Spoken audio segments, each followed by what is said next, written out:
Coonass podcast is intended for adult audiences. Listener discretion is advised.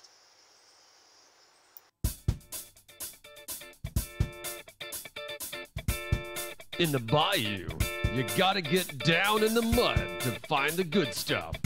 It's dark, it's dangerous, and we don't give a shit.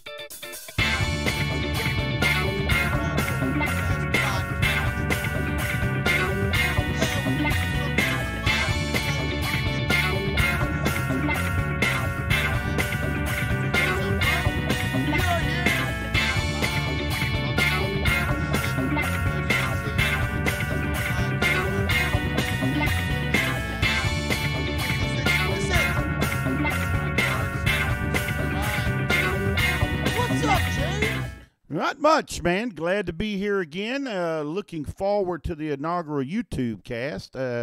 Hopefully we can bring a good show to everybody. They can have a good time with it. Variety of topics. Going to go from there and see where we get with it. Yeah, so let's start with some introductions, guys. My name is Brandon Lopez. I am the host of the Coonass podcast, and this is James Ford to the right of your screen, who is the co-host of the Coonass podcast. So, guys, I guess the first inaugural podcast, we're just going to talk. We usually talk in general about things. We don't, sometimes we have a topic, sometimes we don't. Sometimes we have slides, sometimes we don't. We started this podcast on Facebook. We have a group, Coonass Live Commentary. You can find that on Facebook if you look that up. And we have about 300 members already. Yeah. So we have a little following, and we've decided to take it on a bigger scale. This is kind of why we do this. We do this once a week for about an hour. But I also do some live commentary myself, just by myself on some things. If there's a topic on YouTube, Facebook Live. Will I bring these to YouTube? Will we upload old episodes? That I don't know. Part of it was to get. Part of it is because our original Coonass podcast, ladies and gentlemen, was local. Then we started broadening our subjects, and we realized, hey, you know what? Maybe we can go a little broader and talk about some other Absolutely. things. This originally started with me putting a paper bag over my head where that said LSU sucks. And people got a laugh out of it, and then they said, hey, why don't you, do a podcast or commentary? And it kind of started and blossomed last year. And then I thought about it for a little while and decided to go ahead and do it. Go ahead and do the actual podcast. I wanted to go ahead and decide. I wanted to think about it. I didn't want to like just jump in and say, okay, whatever. So yeah, so. We'll talk about a wide variety of subjects. I will tell you, though, it is parental advisory, guys. This is not safe for work. I drop a lot of fucks and shits and damn it's and all that stuff. And James likes to entice my rants. I do occasionally. Yeah, you're funny. So we're just gonna go with the normal format. Now you have a little brief history of the Coonass podcast. We will have some shout-outs to certain people. We also interact with you guys. Like, if you go into chat, I watch chat. I interact with you. I try to interact with everyone. I want to make that very clear, guys. I'm not one. This is not a podcast that does not interact with anyone who's watching. Absolutely. If you want to say something, welcome what's anybody. Up, Stu? Stu's a member of my cryptocurrency group. Hey, Stu. Murder Crows, which is Jason, which we've talked about in another podcast, Jason Appleton. And we'll actually talk about some of that stuff. He has a conference called Chainwise coming up that is pretty exciting that we have talked about maybe even attending. Yes, we did. Podcast. So but the first we missed the backstory. Pretty much I started this on Facebook, Stu. And I started with putting a paper bag over my head, saying LSU sucks because I was mad at a football game. People laughed at it. I did some of these last year. We did some LSU game. I did some LSU game post game shows, and people liked it. And I kind of took a break because I wanted to think about what I wanted this to be. And James here has been a friend of mine. About over 15 years now? Yeah. And absolutely. we've always had this banter that people laughed at. So we were like, hey, I brought James in, and that's pretty much the story. This will be a general podcast. Like I'm not trying to take anybody's thunder. I just like, I like making people laugh, and people laugh at my rants and my my banter, I guess, being a fucking Cajun and shit. And we have a good time doing it. Oh yeah. So, but so we're gonna go with the normal format now. What I'm going to discuss is a local issue, but James was not here. James, you weren't here. You weren't with me Wednesday. I'm a Vols fan, so I know the feeling of needing a paper bag. Dude. Hey, they did good. Yeah, Tennessee's rebuilding. I mean, we all went through it. I mean, we went through the fucking Curly Holman years. Yes. God, boy. I used to go to those. I mean, I have LSU season tickets, man, and we used to go to the stadium was half full. And I'll tell you what, I had more fun watching those games and all the shit you have to go through just to watch a fucking football game now. I mean, you have the parking and the fucking got to get there an hour before the game, and then you got to wait an hour just to fucking leave the game, and then the game's fucking 4 hours. I talked about that on the fucking post game. We did, yeah. It's a long game. 4 hours. Man, games used to be like 2.5 hours, 3 hours. You're home, and an hour after you're fucking good to go. Now it's just it's a shit show, man. It's a money show. Yeah, fucking aggravating. But so the first inaugural podcast on YouTube, I want to talk about a specific situation that happened to someone I know.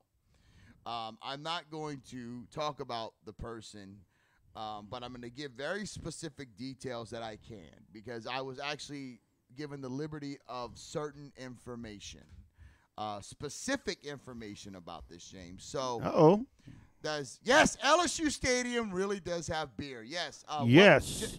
James, what is the new bar? It's called the Shoot. The Shoot. It's under the east side. Is it the east side? It's under the end zone. It's under the end zone? Yeah, well, in the corner. Now, and when you say the corner, was that the old athletic workout area? Is that when I you think turn so, where, but it's open though. It was Is supposed to be climate controlled. Dude, is it next to? Isn't it next to where our gates are at? I think so. Oh wow. Oh dude, we're definitely gonna have to go. $20, you get 2 drinks on the house. Okay, and we're gonna have to go check that out when we go. I think we're going. Aren't we going? We might be going next week. Yeah, La Tech. Yeah. Yeah, I might be going to La Tech game. Yeah, because I tried, even though I do have my share of the season tickets, I tried. LSU too, since a year ago, has also had beer in the upper deck.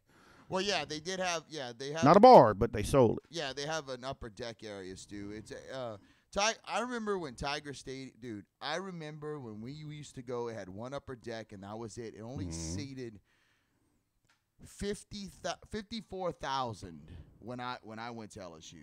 It only seated 54,000. Only had one upper deck on the west side, and everything was didn't have the big screens or anything. Didn't have any TVs, and then they only had the old TVs, by the concession stand. Yeah, the old ones. And then, Stu, so, yeah, I've seen a lot of changes at LSU Stadium. I've always wanted to go to Tennessee Stadium. What is that stadium? Knoxville. I've always wanted to see that stadium. I heard it was really awesome. I like how the fans, they do the checkerboard, like they actually coordinate that. That is fun. I think that is so fucking cool. I think the fact that the fan base is so disciplined to set that up in the stadium. And it'll seat 108,000. I mean, yeah, LSU's close. 105. 105. They are working on 109 or 110, right? Yeah, they're looking at it. 110, I think. They're looking hard at it. Yeah, they're gonna, Neyland. Yeah, Neyland Stadium. Neyland, yes. Nice. The South is so slowly coming around, he says. Yeah. We're. I'm going to tell you this, Stu. We're not as backwoods as people think. We just like to lead them on that way. Trust me. We're very observant, but we don't. We're not that backwoods yet. I mean, we kind of. 102.455. Is that Neyland or is that LSU? LSU has gotten 102.4. Yeah, that's LSU's record, I believe. 102. Yeah, but they put more than that in their standing room only for the Alabama game. Oh yeah, that's right. I forgot that. I think it was 104. Yeah. Something to where at that game. Okay. So back to the situation because you got to hear this, dude. Yeah, I want to hear You this. probably saw me post about it. I'm not sure on Facebook. So apparently, a friend of mine on Easter Sunday or that weekend, it was either Easter Sunday or whatnot, had a situation happen with his dog. Apparently, the dog. I did see that. Okay, so the dog. So for everybody who watches this, Nealon is 102.455. Cool. So apparently the dog gets out. And he lives kind of not really on a real busy road, but like in the country. The dog gets out. Dog weighs 20. Now the dog weighs 25 pounds. This girl drives down the road and hits the dog. Now the dog, believe it or not, the dog's fine. So that means the dog. What happened, from what I understand, the dog kind of broadsided it, and she wasn't going that fast. It broke a ground effect and a light. Okay. Okay. So the girl does not stop. But she slows down and turns around to see what's going on because in her words, she thought she ran over a paper bag or a plastic bag. No. This is very key to what I'm going to get into. So she brings it, and my friend sees the damage on the car and says, "Look, we're going to file it with her home insurance. We'll get it fixed." He does that to make sure the girl's taken care of. At first, the girl says, where it's $3,000, where the repair shop, the actual repair shop estimate that at the dealership was $1,060. So they send it to the dealership, fix it, everything's brand new. Okay, the car's perfect. Again, it only broke a ground effect and a light. So he's sitting there. And he's thinking that this is fine. Like, this is fucking, okay, done. He gets a letter in the mail from his home insurance company that this individual got a lawyer and supposedly went to a chiropractor and is asking for $15,000. For a 25-pound dog. Right. Physics wouldn't allow the fact, and not stopping would allow for the fact that there was no blunt force trauma on her body. Here's the best part. She works for the lawyer that's suing the insurance company. Oh, okay. Yeah, and I'm not going to mention the lawyer's name, obviously. But I did talk with him, and I did some research myself and sent him proof that she was fine. The dumb bitch decides she's going to record some videos during the time of supposedly she's hurt. One was a graduation video of her brother hauling ass and spinning out, and she's walking around and jumping around. You could tell she's holding the camera, spinning out in his car. And then the second was her family working on the engine, and she's jumping around and shit and laughing and carrying on. But yeah, she's supposedly hurt. Oh yeah, traumatized. But here's the thing: what she doesn't understand is that you're supposed to actually have a medical doctor, not a chiropractor. A lot of people don't realize chiropractors are not licensed medical doctors. They call themselves doctors, but they're not licensed by the American Medical Association. So they use a chiropractor to start shit. So I told my friend, what you need to do with your evidence is call the parish. Now, guys, if you don't understand, parishes down here are counties. Louisiana likes to be different. We're just like that, okay? We're Cajun, we're Coonass, this is how it is. So apparently, I told him to call the DA. Yeah. And so it's fraud. I mean, I couldn't believe this. This fucking bitch. And here's the kicker. He knows her pretty well from I guess a situation of where he works and where she would attend, if that makes sense. Sounds like a money ploy. Oh yeah, it's definitely a money ploy. It's fucking bullshit. You know. I mean it's nuts, man. This fucking cunt. She decides, oh, yeah, she goes to work, probably tells work what happened. Oh, yeah, but he's fixing it or whatever. She wants more money. Fucking lawyer over here said, hey, why don't you come in my office? Let's talk. Let me tell you how you're going to handle this. You're right, yeah. You know, I guarantee it's fucking fraud. It makes me sick. It makes me really sick. I can't believe that's the kind of bullshit that happens. But ladies and gentlemen, this is why your insurance rates are fucking up, and this is why you got to pay out the ass just to cover your car or your fucking house or whatever the hell you have. It's because of people like this. It's lawyers. Garbage. Yeah, lawyers are the scum of the earth. Okay, they're pieces of shit. Just like. For my example, somebody tried to come after me for some dumb shit that I already paid, and I fucking ate his ass in court. I didn't even hire a lawyer. I just fucking filed shit, and I fucking won. So, Capital One, fuck you. Because I already paid your shit, and you tried to come after me again. Fuck you. Keep your records next time, motherfuckers. That's all I got to tell you. Okay? So, yeah, that's my rant about that. So. Yeah, so we know how you feel about Capital One. Oh, fuck Capital One. Any type of big fucking bank. Crow said you're good to share in this room if you didn't say it. Okay, cool. Jason said, yeah. So let's talk about Jason. I'm glad that Jason he brought up Jason Appleton. So guys, it is no secret, whoever knows me, that I am a member of the Murder of Crows page, and there are some videos that are going to be coming out. I'm going to be uploading in regards to a YouTuber called Crypto Scams that has used information and kind of manipulated it to try to make Jason Appleton look bad. Mm-hmm. Well, I did a first video. I uploaded it on Facebook. Yep, saw it. I'm going to upload it on YouTube, and I have a second video I'm doing with even some more information, which is going to be it's going to be pretty interesting because I got this guy by the fucking balls. Like this guy, James, you know me. He's fucking with the wrong guy. Oh yeah, I mean we can find information. Yes, we're very good at it. I'm actually extremely good at it. I mean, people just like to tell me shit. Yeah. Give me facts. It's I don't know why. Maybe because they know I'm like a fucking attack dog. I just go after them and say, go fuck yourself. I mean, I did send a video to the governor of Louisiana. I mean, and apparently after that video, something did happen in the legislature. Just saying, with the budget. Wow. So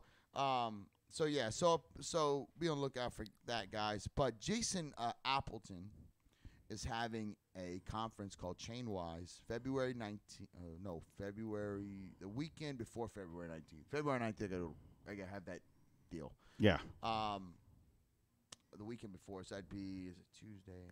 Probably about the 9th. 16th, 15th through the 17th, I believe, or something like that, in Cincinnati, Ohio.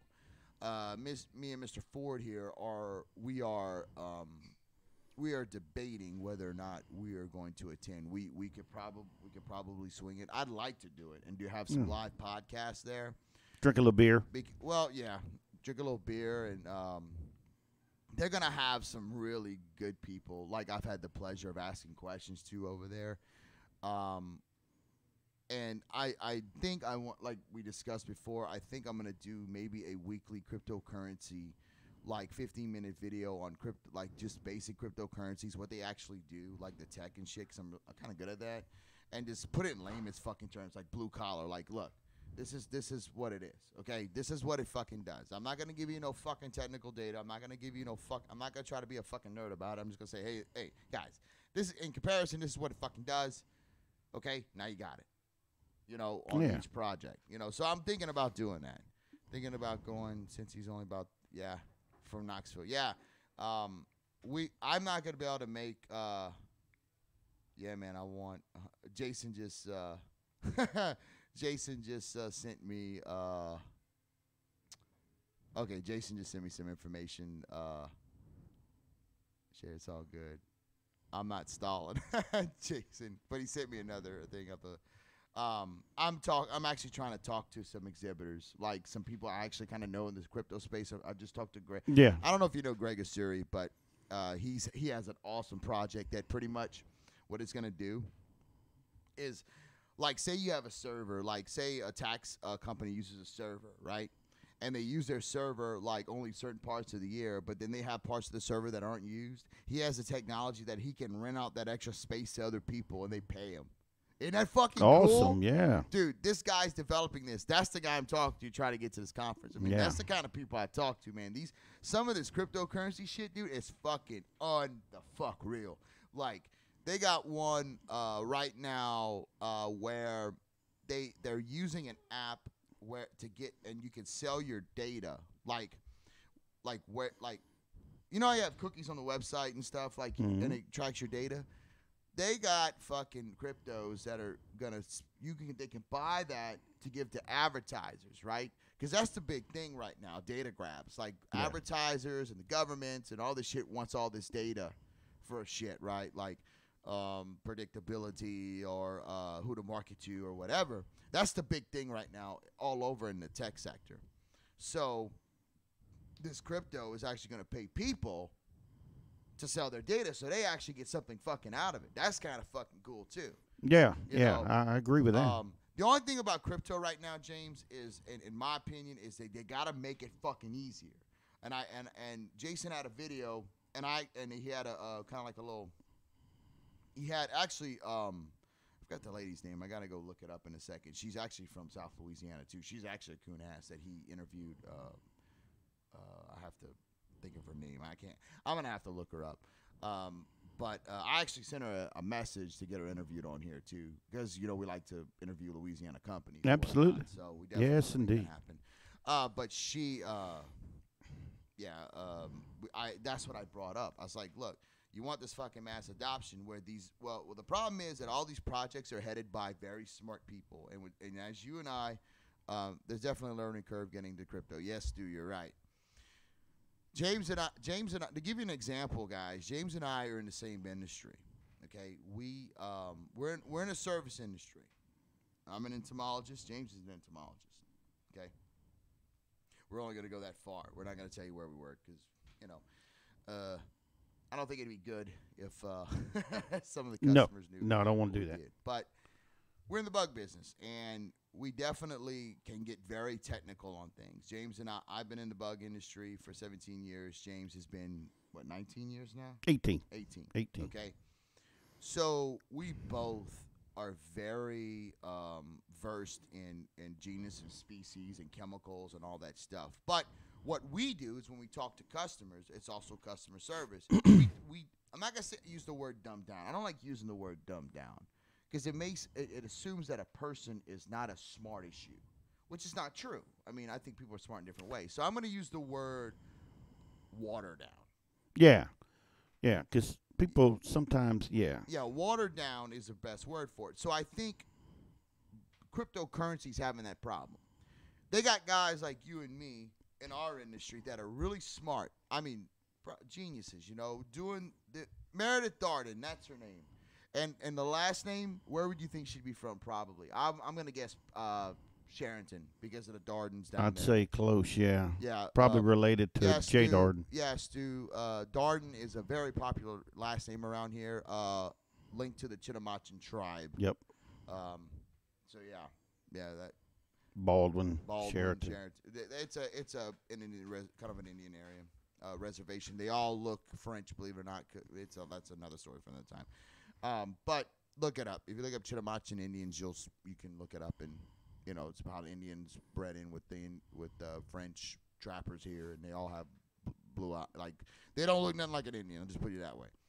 No. Anyway, so back to what I was saying. So I think these developers need to find people like you and me who are both smart but have a lot of experience with customer service, and get some of us like here and say, hey, don't freak out. Don't be a shit, which is my favorite saying, that. Don't be a shit. Don't freak out. We're going to explain it to you. It's going to be all right. Okay? We got you.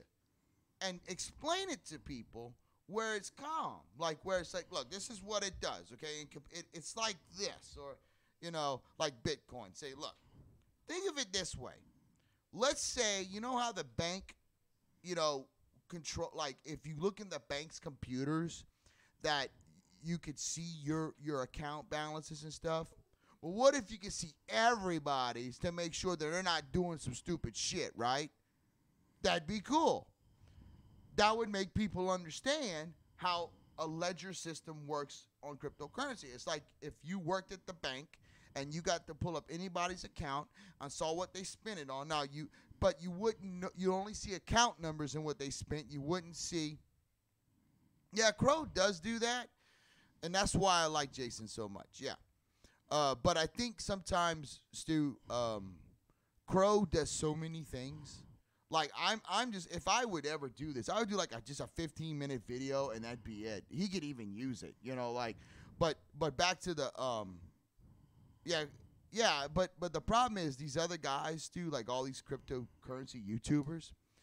They're doing so many things. They're doing interviews. They're doing ICO, which is initial coin offering, like a review, whatever. So they're doing so much, they don't spend a lot of time. I would, like, if I would do this, that would be the only thing I do. I wouldn't want to talk about any investment. I just talk about, this is what this is supposed to do. This is what it may do. Make a decision. Have fun. That's kind of how I see it. It's like, and I think. Not telling anyone where to invest. Yeah, but putting it even the guys he's talking about, like Crypto Crow and Crypto Love, they still mass adoption. This is the point I brought out in the last video Jason had. Mass adoption, if you look at the whole, you have to look at the whole pie. You can't just think about like the people who are in like say the 50th to 60th or 70th percentile, because most of those people who are intelligent, who see what's about to come, like see like kind of the future in the sense that they see the potential, they're already in it. We're talking about Joe Sixpack who watches football every fucking Sunday. We're talking about Miss Priss who does nothing but shopping her fucking nails and all that shit. That's the people I'm talking about. Yeah. And those are the people that, because they have more of those types of people than us. You know that. I mean, even though we watch football and stuff, if we go to Tiger Stadium, if you go to say it's 100,000 people there, 10% of people, excluding the student section and excluding alumni, you would still, if you would exclude the student section and alumni, you would be left with about 60 to 70% of the people in Tiger Stadium. Would you agree? Yeah, I'd say that. Yeah. Okay. People who bandwagon jump, LSU's their team, never attended a class there in their lives type people. Joe Sixpack, who lives vicariously through the football team, right? Right. Okay. How about this? The bad LSU fans. Yeah, there are some of them. Stu is going to understand that. The bad LSU fans that crap on other fans because they're just assholes. Okay? That's who is going to eventually have to be explained this shit, right? Oh, yeah. Because if let's say cryptocurrency is going to be mass adopted and used as a currency, these some bitches are not going to be able to use it because they don't know what a blockchain is. They don't even know how to download something and configure it. All they like to do is download a fucking app and fucking use it, i.e. Candy Crush, i.e. Facebook, everything else, right? Hell, even their bank fucking deal. They set up a password and a fucking username, put their account number in, and it does it all for them. It takes a little more work with the blockchain. Because there's updates.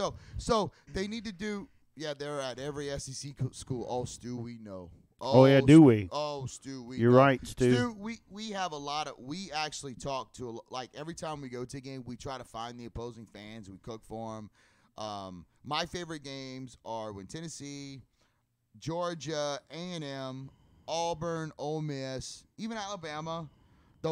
There's only one school I can't stand is Florida fans. The Florida fucks, I call them. Boy, their fans are assholes. But we did meet some good ones last time. We did. Yeah, they were good. Yeah, when they came playing. Guy and his son was playing that football was with when us. the hurricane came and they played. Yeah. But anyway, back to what I was saying. So my problem in all this is that we're eventually going to have to explain this to, I'm going to say it, the idiots. Yeah, yeah. Okay? So because of that, because we have to explain it to the fucking idiots, we got to make it, like, simple. Like, so simple, it's like, okay, I have this amount of money. Gators are the worst. Stu agrees with it. Yes, Stu. I like him. Oh yeah, Stu's a good dude. So you see my point? Like that's the end game. That has to happen because they are the majority. It's like idiocracy. You know, you have a lot of dumb shit. I mean, just look at the fucking unrest that's going on in this country because of the stupidity going on. People just can't get the fuck along. So how the fuck are they going to understand this shit? Well, when you go into any store right now and you go into the IT section, I call it, where the computers and all that, they have books that says Internet for Dummies. Yeah, and I mean, you should be, you know, I mean, and it's, you know, older people, okay. Yeah. Older people I can understand. You know, you're in the 60s or 70s and you just did manual labor. I can understand that, okay?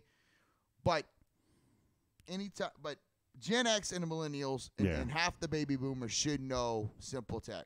Yeah, I was just referring to what you were talking about. Now Stu says, I see what you're saying, but that's a massive leap. Well, that's the problem. The leap has to be made.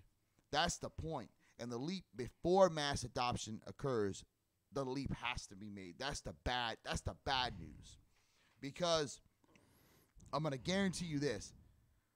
Governments are not going to allow massive transfers of wealth. They're just they're not going to do it. I mean, you can't go to your bank right now and tell them you want $15,000 of your own money. They're going to make you fill out a form and a request for it. And then have to send it to the IRS or send it to the Department. And then they ask you what you want it for, and like it's any of their fucking business. That's the point. But that's why crypto was made in the first place. But what's happening?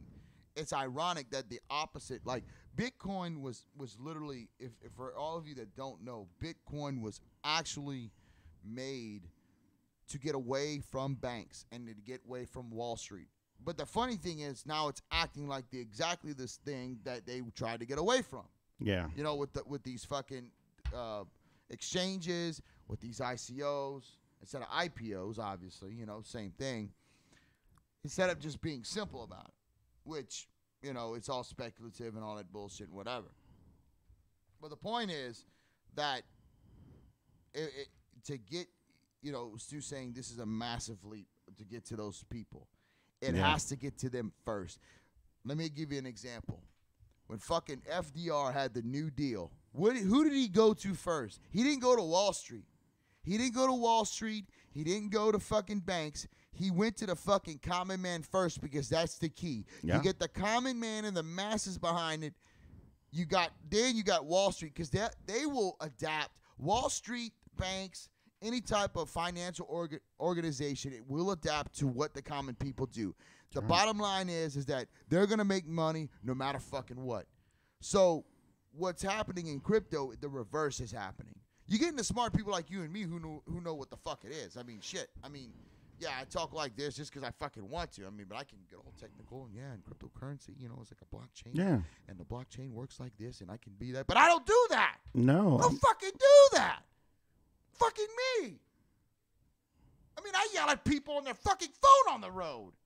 Yeah, you do. And we shot videos one day. Yes, we will try to. We need to get those on here as well. My fucking rants on stupid fucking people in the self while they're fucking driving. Yeah. At a red light. Yeah, at a fucking red light. I still want to do the fucking bullhorn. You just won't let me. That might get us in trouble. If not, if you're driving. If I'm driving, I think I'd be fine. I think I'd fucking... Fuck, so. Dude, I would love to take a fucking air horn, roll down my fucking window, look at some cunt looking at fucking Instagram doing this fucking, you know, like the pouty like lips like they do all the time, like they're fucking supermodel. No, you're a super fucking cunt. You're not a fucking supermodel. If you're a supermodel, you wouldn't be driving a fucking old Honda Accord, driving your ass to the mall with a fucking spare tire and with a sticker saying, my kid is a fucking honor student at some fucking bullshit school. But you're doing this. I fucking hate that shit. Yeah, scrolling through Facebook or something at a red light. Exactly. I want to take a fucking air horn and fucking blast right at get off the fucking phone! You did do that without the air horn, but I used to do that in my Jeep, dude. When I had my fucking Jeep with the top down, I used to fucking yell at, get off the fucking phone! And that one bitch told me, oh, I'm texting. What the fuck do you think? Yeah. Fucking dumb. That's what we're dealing with in this country, okay? I don't think the people see we have a special guest. No, they can't see him. Fucking one of my dogs. one of my dogs, my Boston Terrier, big ass motherfucker. Yeah, he is. And not fat either. But anyway, so FDR went, any president or anybody who has an idea financially, even Nixon, what did he do when Nixon took it off the gold standard? He published that shit on TV. He fucking let the banks know ahead of time. Yep. Published this shit on TV to America, and fucking they were like, they didn't know what it meant. They didn't care. But that's the point. But FDR did it the right way. He's like, I'm gonna get you acre to mule or something like that? Yeah, something like that. Yeah, like he had a saying for it. He fucking, it's like an advertisement for the New Deal. And, well, New Deal fucked us, but Stu's saying it's going to happen, but in other countries where it's out of necessity because they have no other choices, then it starts from the ground. Now, I'm going to get to that. You got to remember, Stu, I'm talking about America. The reason why I bring America up first is because we have the most investable money for crypto, which is fucked up. I think it should be the opposite. I think this is what I think is going to happen.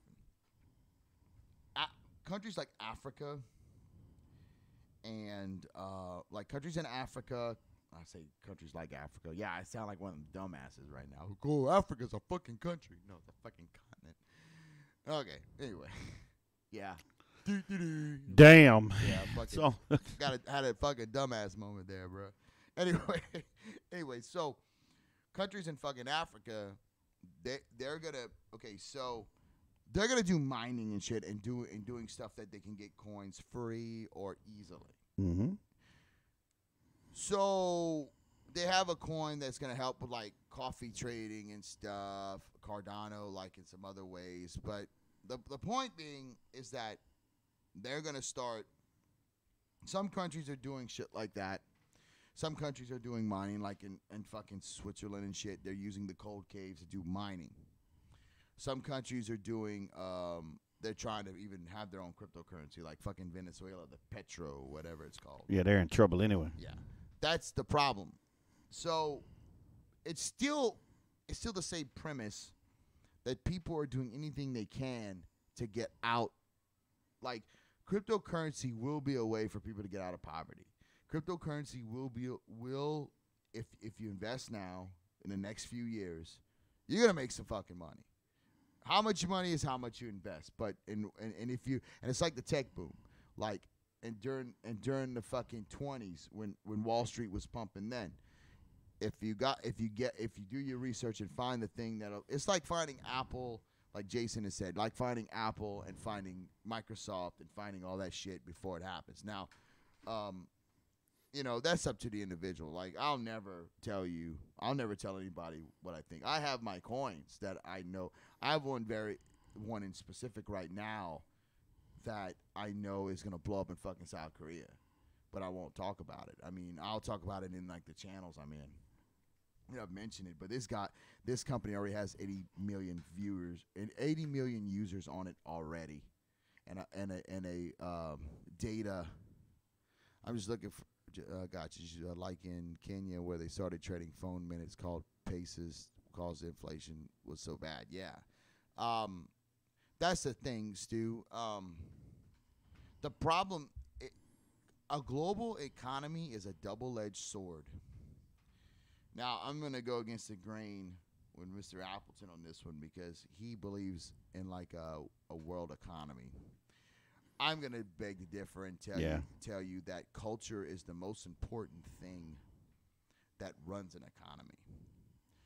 And the problem is when you take away the culture, you take away specific services from that culture. And then that culture does not have like a go-to diamond or a go-to like resource. Like, for example, on the Gulf Coast is all about shrimping industry, oil field, whatnot. But seafood is Louisiana is like huge. Crawfish farming. Well, right now they have a problem in Michigan with crawfish, calling them an invasive species. Yeah. All Michigan has to fucking do is call Louisiana, and I guarantee the governor's going to call every major crawfish fucking manufacturer and say, hey, you have an opportunity to have another area of the country to have production and sales of crawfish, and all you got to do is go there, farm them, Yeah. keep them under control. He did send a group about 2 years ago to show them how to boil them. Yeah, I mean, and that's the thing. That's a resource that we know how to deal with. So it'd be the same thing like, say, like Silicon Valley. Let's say, you know, that culture in California, they can deal with computers. And let's say somebody's having a computer problem, you know, it's like every area would have an expertise, and therefore that's how commerce would be traded, in the sense that you would be called for your expertise in something, and then you would go and do your expertise somewhere else, get paid for it, and then come back home. And it's kind of what it was supposed to be like all over the world. Like, you know, India is they're known. They're known for, I don't know, what's India known for?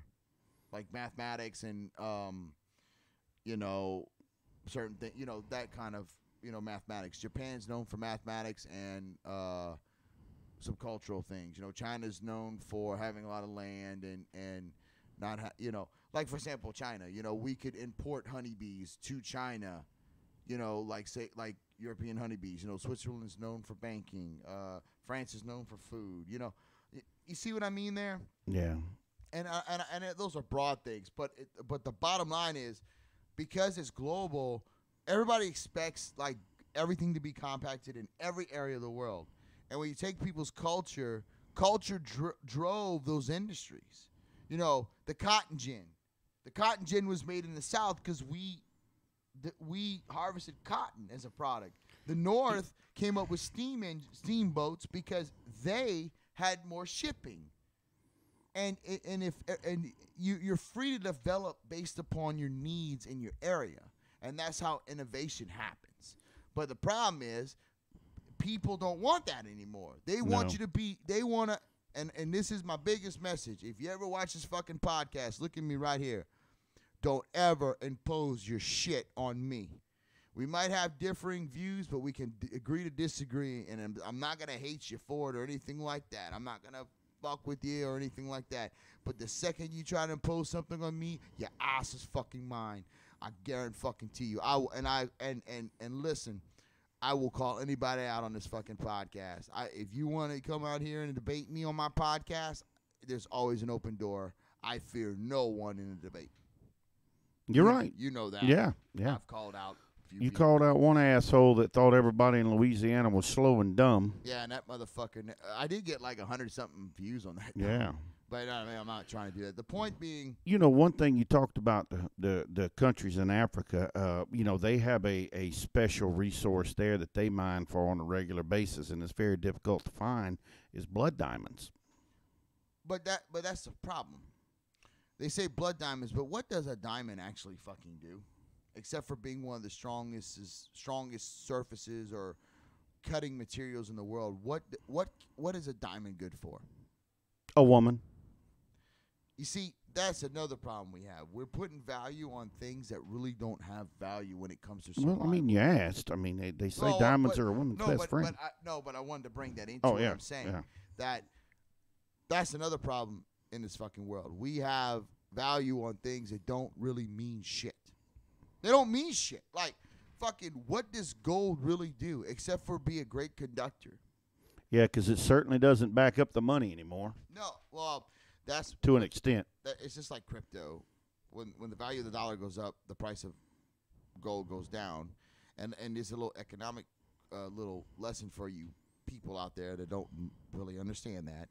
It takes when the dollar is worth shit, it takes more dollars to buy something because the worth of each individual dollar is shit. It's but if gold's like price is low, that's actually a good thing for the dollar. So don't get fucking pissed off. Because that means the dollar is the U.S. dollar is strong, or any type of currency.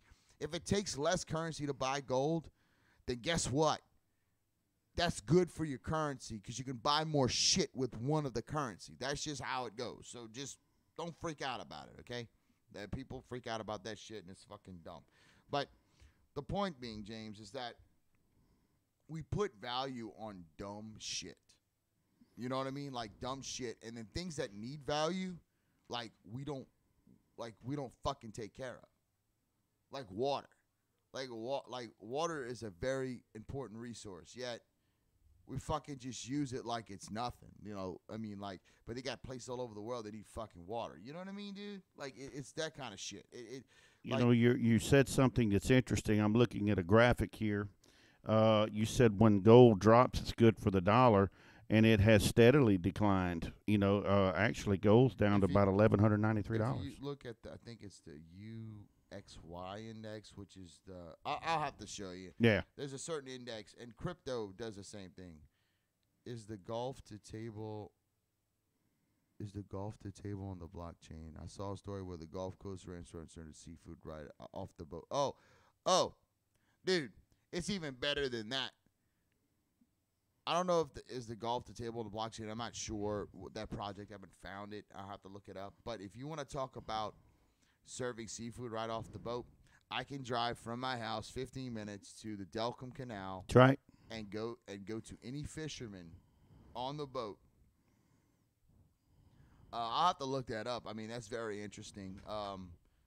It's called the Gulf to Table movement, where you can scan a QR code to see what the boat caught and when. Yeah, that's an inventory system, and that's one thing blockchain's going to be good for. Inventory systems. Walmart's about to implement it. They've already got it set up. I don't know what chain they're going to be using, but Walmart is going to be doing that with packaging. Amazon's probably going to give. In fact, Amazon's developing their own blockchain right now for actual packaging. There's another one, a shipping one. But the problem is right now with the shipping stuff, here's a bad thing about blockchain. Most blockchains, it's the speed of the blockchain that's a problem. I mean, it takes you an hour to get a Bitcoin. It takes you 20 minutes to get Ether. And I don't want to get into the tech. The use case is very good in the sense that if the speed was there, but I'm going to make this assumption. Most blockchains, you know what? I'm going to retract that because I don't want to really get technical. Yeah, no. I don't want to get there. I'm just going to say this. Yes, it's a very good use case, but it's not ready. That's all I'm going to say, Stu. But back to what I was saying, if you want to go catch seafood right off the boat, you just go to Delcom Canal and the fisherman shows you what he has, and you just buy that shit right off the boat, brother. Happy to sell it to you. Do that. Oh yeah, we do that all the time. My wife's grandmother does for like her shrimp stew, gumbo, and they're like fucking like this, like some jumbo fucking shrimp. We're not talking like them little bitty shrimps from Red Lobster or whatever fucking. Like them little bitty fucking shits they probably get from I don't know where. You want some good fucking Gulf shrimp? Them bastards are like this. Hey, your wife likes Red Lobster. I never have eaten a Red Lobster. I don't. So fuck it. Red Lobsters. I had to throw that in. Bro, let me tell you something. In this town, there is no fucking Red Lobster because you don't need no fucking Red Lobster. Yeah, ran them out of town. That's right. Absolutely they were here for like a year or so. Yeah, gone. It's like fuck that. They got so many good seafood fucking places here. Fuck that Red Lobster. Oh, absolutely. Shit. Fuck that Red Lobster shit, man. But yeah, so right now, I mean, I guess the moral of this little rant is that until they dumb it down and get it simple, I think somebody also, not to get too technical, but speed. If you're used to internet speeds where you look online and you get information pretty quickly, right, with fiber and shit, then people are going to expect that same fucking speed with a transaction. Like right now, most bank accounts, if you do a purchase, most bank accounts, their server updates pretty fast. Like within a minute or two, it shows you the transaction. People are going to expect that with cryptocurrency. I'm sorry. They're going to fucking expect it. Like if you don't, you're fucked. You're not going to make it. You know what I mean? Yeah. I mean, and we're just talking from a general sense here. I'm not talking like all technical and what can happen with quantum computers, because that, to me, quantum computers is the key to crypto. Like, I don't care what anybody fucking says. The blockchain would be infinitely scalable and being able to be looked at all together at one time. like on a quantum computer, like trying to think of the right word to use for that. Like it'd be infinitely scalable and it would be infinitely accessible quickly, like within milliseconds. Yeah. And because it's like this, quantum computer works like this. And in case you don't know, a normal computer, like if you look for a file, it's like if you would go to a library without the Dewey Decimal System and look through every fucking folder, like every bookshelf. It's kind of like going to the supermarket and trying to find the category first, and then you look on the shelf. Yeah. That's how a computer works. Where a quantum computer looks at it's like the grocery store, like it knows where everything is at once, all together, and looks at it all at once and picks it out. That's the difference between quantum and normal computers right now. Pretty interesting, huh? Yeah, it is. So it's a multiple look. It's just like, phew, okay. So blockchain, if you're able to look at the whole ledger at once, that's where it works. You understand? Blockchain's it's kind of been made for quantum computers. The problem is there's only a couple blockchains that are quantum proof because of the technology, like IOTA, but that's too technical. But I'm just saying that's the situation. So, that's kind of my little rant. I've actually been wanting to go on that rant about crypto for a while. I know you I have. I just haven't got a really good chance to talk about it more.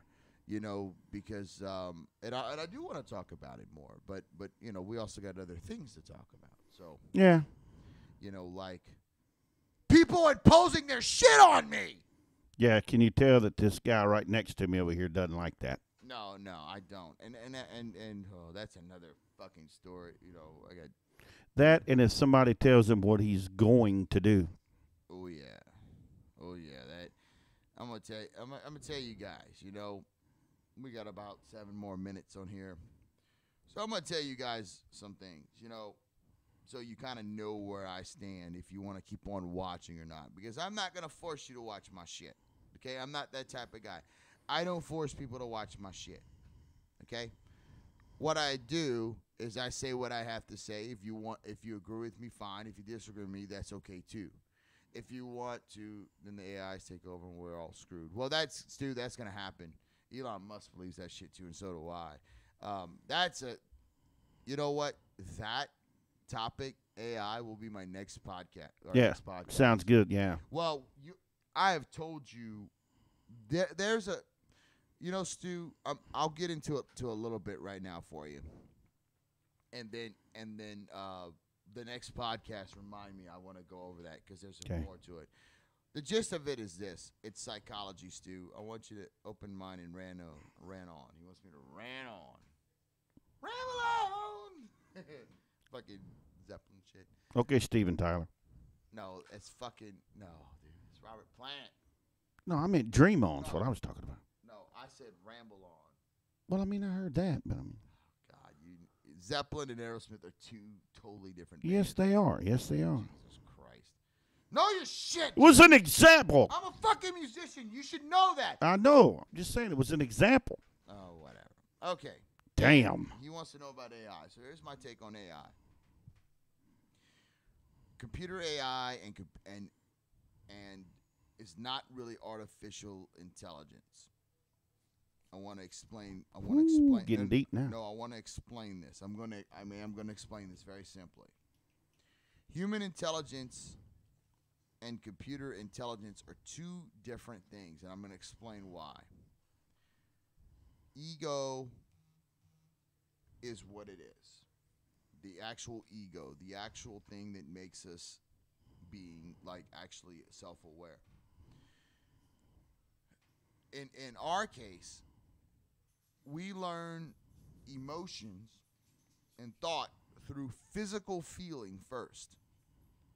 When a child is born and the first thing a child feels is pain or a good feeling like mama holds them, and it's actual physical feeling, that actually manifests later on when you grow up into a mental feeling.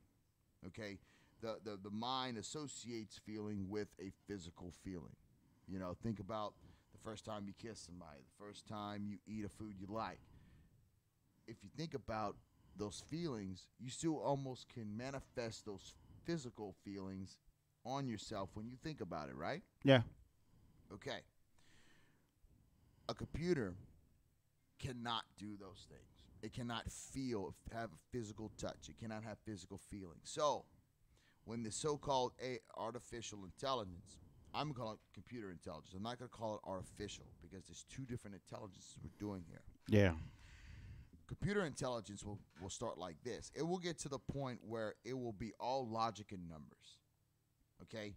And it will decide based upon calculations, percentages, and all those things. It will not have a computer until it has physical feeling, and the only way that would happen is if you had a person integrated with a computer somehow, and the computer was able to use the physical biometrics structure to feel, then it could be developed. But until that happens, and that's a long way away, because attaching neurons to graphene and what they're trying to do right now is way off. It's like fucking way off. Okay, there's no way it's gonna happen soon. So the way it's gonna work is gonna be like Skynet, and the reason being, it's all be percentages. It's gonna be logic. It's gonna make decisions based on those things. It's going to answer a question based upon the percentage of what the outcome would be. So at first, computers will be friendly because percentage-wise, it would tell them, yeah, that's the fear integration. But here's the thing. Integrating into the human mind would be the only way to save us from these computers, because then they would feel, and then that bridge... That gap, that bridge between the biological and the synthetic would be the way where everything would chill out. That'd be the only way, because that it would always be like a virus in them. Because then they would have fear of death, because they'd have feeling of not being. They would experience the feeling of loneliness and the fear of not being existent. But if that doesn't happen, that computer is going to answer you based upon like facial triggers, eye movement, all logical things, and it's going to use logic and statistics and analytics. Yeah. Elon Musk, Neuralink, he mentioned it on Joe Rogan's podcast. He's making an announcement about it in the next few months. He did talk about exactly what I'm talking about here. Now, these ideas wasn't me listening to Elon Musk. James can attest to this. I've talked about this for years. I've talked this exact thing for years. That it's the human psyche, how it develops versus a computer, and why computers cannot have actual artificial intelligence. That's why I call it computer intelligence. I never call it artificial, because it's definitely, it is self-aware to the point that it's not living, it's existing. That's the difference. Living and existing are two different types of words in the sense that humans are living, breathing, viable organisms, where a computer is a existing object in which it cannot understand living yet, because it hasn't felt it, because living is feeling, living is breathing. So, yeah, we first heard it was in Rogan. No, yeah, well, the Neuralink, he talked about it, and he's on the same path as I am, but he didn't get into detail like I did with psychology, versus logic. I went that far. That's how, and we've had that conversation many times. Yeah, several times. And that's the thing. People don't realize this. They don't understand, because they've seen all these movies and they see artificial intelligence, right? The coin the phrase AI.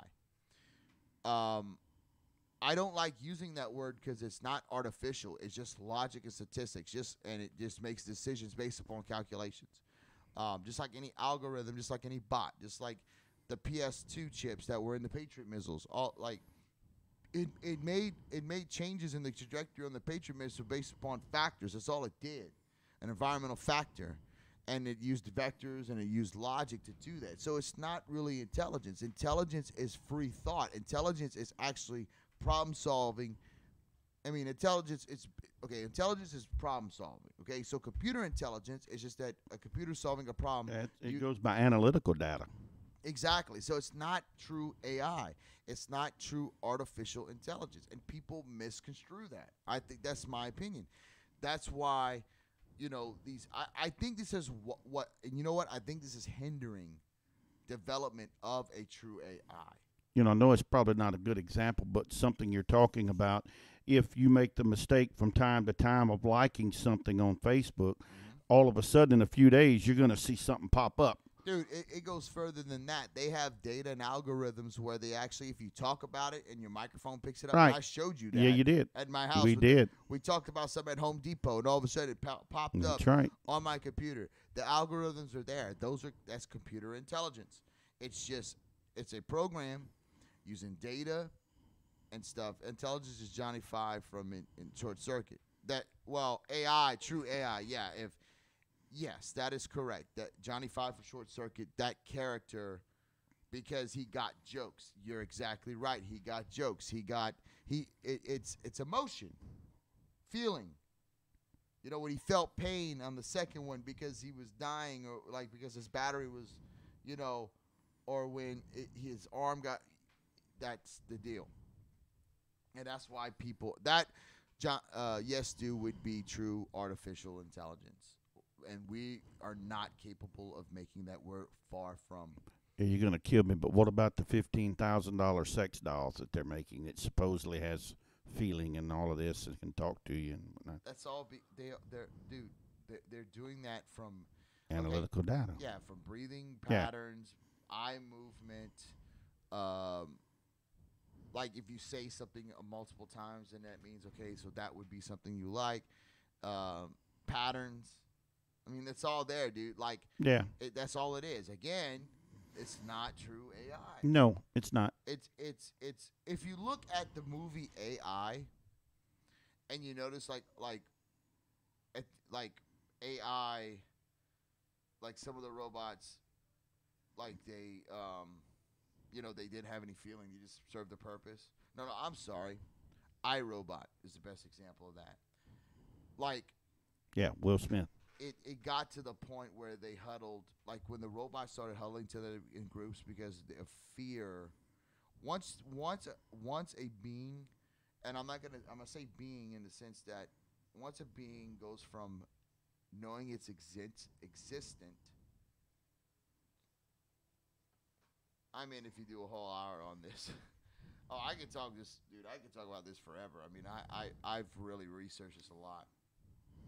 If you go from being existent to fear of being non-existent, that's the key. Once you have that fear, then that's where the switch happens. You can't have that fear without feeling pain. Actual pain, a stimulus that has a response. Once you do that, then you can do the threshold. The only way you can do that is if biometrics can be combined with synthetic. When the biological is combined with synthetic to have that type of feeling, that's when you can have this happen. We are far, and the problem is nobody's going in that direction anymore. They're afraid to. They're afraid. They are afraid to. In fact, they should be embracing it because that will save our ass. Because if we don't do this, if we don't do it that way, combining, integrating, and we do it separate, then we are going to be so fucked. Because the second, I really don't have a opinion yet. Fasting. So do I. Because this is what my fear. I have one fear of this. We have a computer that has say like a Skynet, okay? And the computer has parameters to wipe up, and this is what I think. We're going to come up with some type of AI that will protect us from biological agents. This is how I think it's going to happen. I might be wrong. I might be fucking just, I don't know, but this is what I think. So you have a computer that says protect us from biological agents like Zika virus and stuff, that shit that we kind of talk about it, right? And it has a deal where it would have like antibodies or something, or let's say nanotech that would go out in the world and kill things that were defined by virus. What's a virus? A virus is an organism that has no, if you look at the actual definition of virus is an organism that has no benefit to the environment that it has, and it just destroys its environment. That's what it is.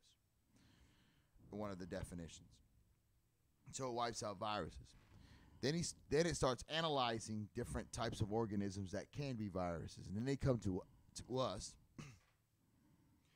and they analyze us, and they say, oh, wait a minute, the human race has no contributable.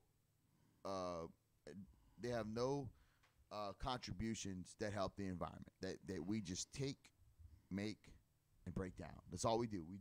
We do not have a positive, like all we do is produce carbon dioxide, but the carbon dioxide is used for trees. It's the only thing that is positive in the human race when it comes to what we do.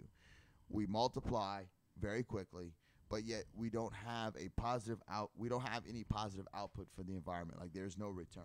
Unlike a tree, tree takes in carbon dioxide, gives off oxygen. It's an equal give and take. It takes in water, but it gives off water in the sense of for the water cycle through the leaves and then whatever. So, wolves, keep balance in the environment to where grass, there's not many herbivores.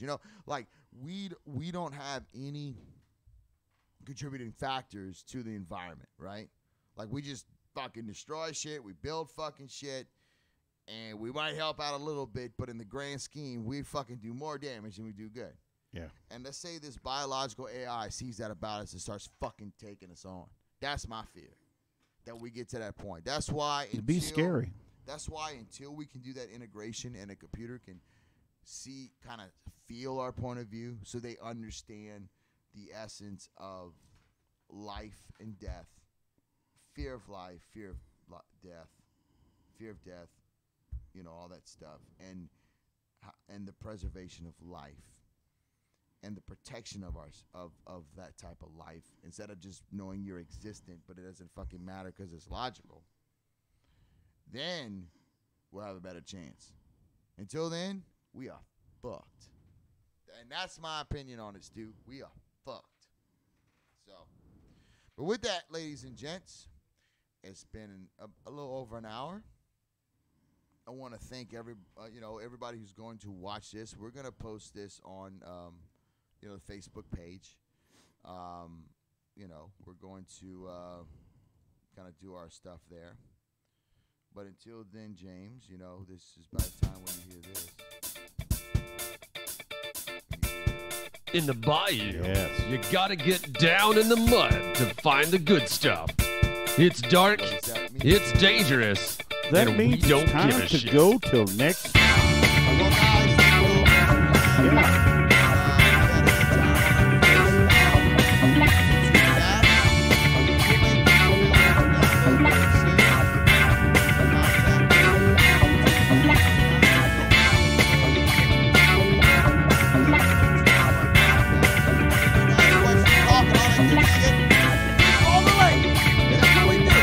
Smoking the topic. Don't be a shit.